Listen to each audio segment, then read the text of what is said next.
Second. Okay, yeah, alright, I'll be right back. Recording.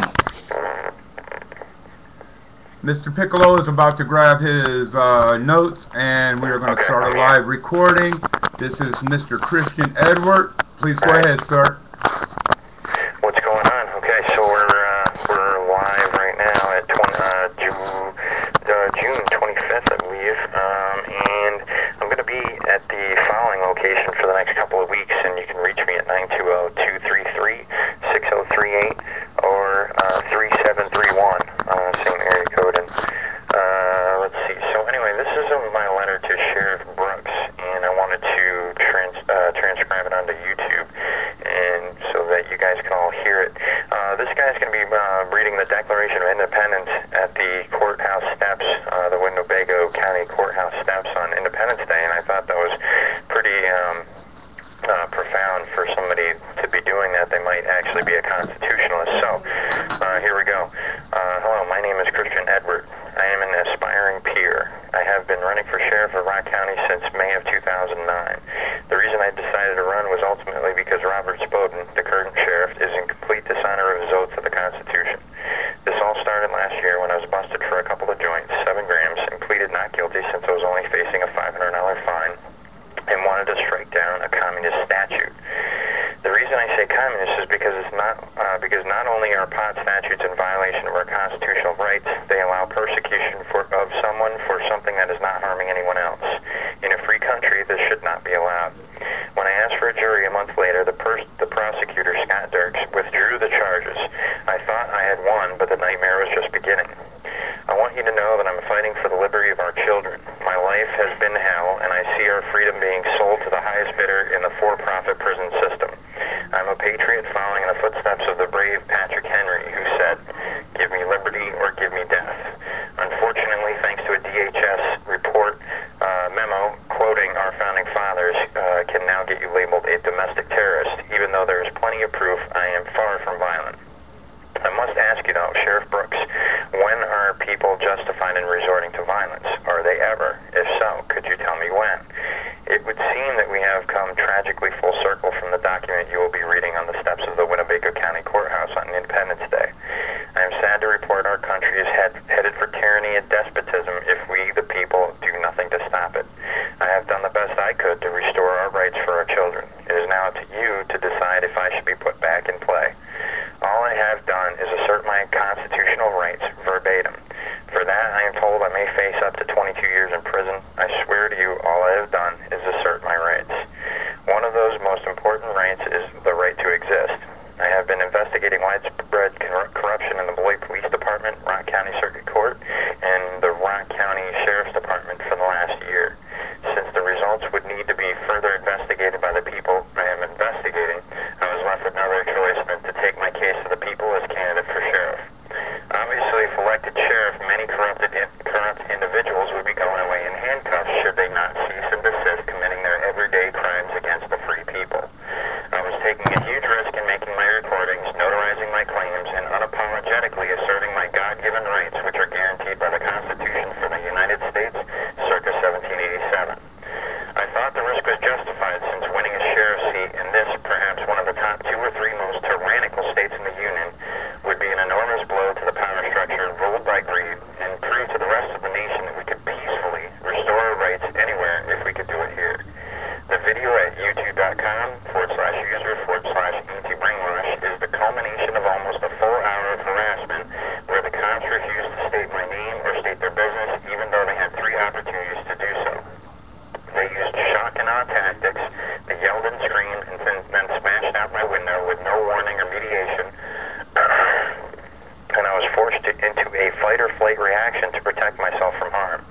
These men were definitely not interested in discussing my right to see a warrant before my liberty was taken from me.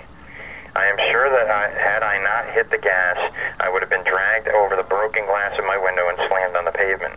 The cops do not have a right to harm me. Am I correct in that assertion? My guess is they wanted to make me make some mistake that they could shoot me for, and my investigation and my campaign would then be over. I have been defending my rights in court to, among others, a grand jury indictment or presentment by not volunteering to be a corporate person. The rabbit hole to the matrix work